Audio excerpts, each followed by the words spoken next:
Why surfactants are used in the dissolution testing? This is the topic for the video. We know that the drug molecules or drug substances or APIs may be soluble or insoluble in nature. Generally, surfactants are utilized or used in the dissolution testing of the poorly soluble APIs or insoluble APIs. This video will provide you the understanding regarding the reasons for using the surfactants. First is the reliable dissolution. Dissolution testing serves as a in vitro test to determine or to understand the in vivo dissolution of the drug product.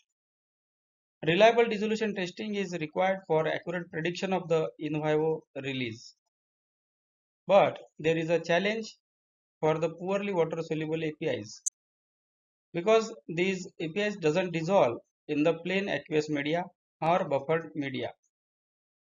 The simple solution to this problem is using the surfactants. The surfactants are added in such a concentration so that it can simulate GI bile salts and boost the solubility for the accurate measurement of the rate of drug dissolution or rate of drug release. The physiological rationale is there for using the surfactants. You might be having a question that if the surfactants like sodium lauryl sulfate is used or polysorbate is used, but body doesn't contain or GI doesn't contain these surfactants, but the GI tract contains and uses natural surfactants like bile salts, and these bile salts emulsify the fat and solubilize the lipophilic drugs. So there is a resemblance for using the surfactants, and these surfactants use has a physiological rationale. Direct use of bile salts can be very costly and it might be variable. So the synthetic materials or analogs or surfactants like sodium lauryl sulfate and twin or polysorbate can be used. These offer less cost, that means these are cost effective.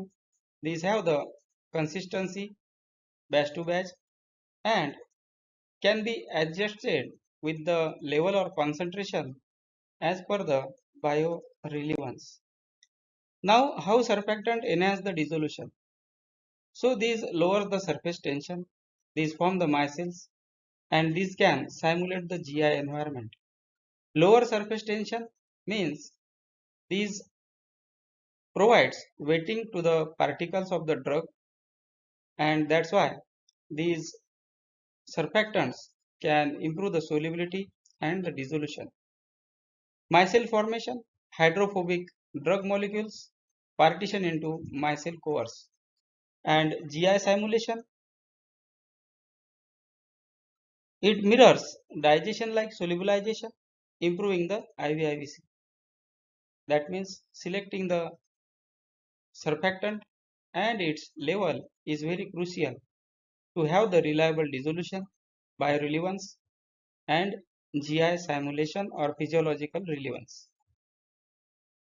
So, choosing the right surfactant and level is critical for meaningful dissolution profiles.